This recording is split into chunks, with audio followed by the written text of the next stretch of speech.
Yan guys, for today's video, brake pad ulit yung pag-uusapan namin. Tutorial lang to, napakabilis lang nito.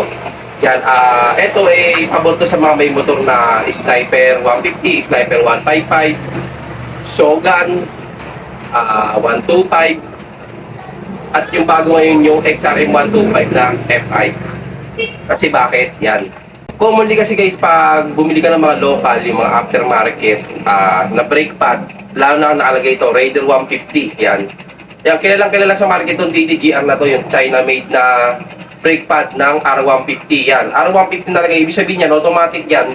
Basta kung nakalagay na code dito, sa rear nila yan, yan. Patulad yan, Raider 150 carb. Ito yung sa sikat na DDGR. Then, meron tayo ditong cow, yung mga middle class, yan. Raider 150 rear din, yan. Sa mga naka-Raider 150 card, pabor na pabor to. Kasi, syempre, pag bibili ka, ito bibigay sa'yo pang rear. So ngayon, gamit din to sa mga Sniper 150, Sniper 155 sa rear, Shogun 125 sa rear, at yung bago ngayon na XRM 125 FI sa rear. Ito yung mga gamit na brake pad nila.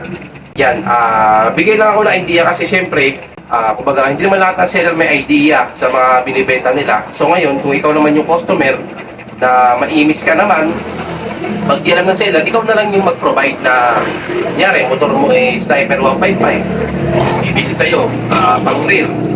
Eh, nakalagay, wala naman nakalagay sa market ng nakalagay pa dito, Sniper 155. So ngayon, pag ikaw na mag-insist na, boss, pwede yung pang Raider Carb 150, parehas lang yan.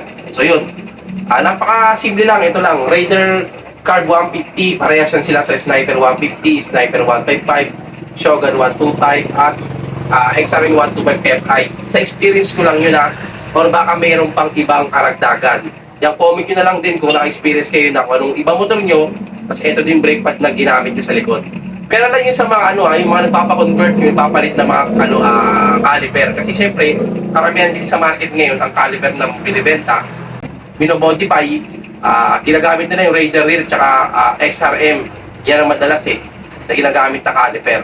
So yun lang yung pinaka sa akin, yung mga stock lang na caliper na ginagamit na pinagagamitan ng the same na ito, brake pad. Yan, yung apat na binanggit ko na yun, Raider Carb, Sniper 150, Sniper 155, tsaka Shogun 125, tsaka yung XRM 125 FI. So yun.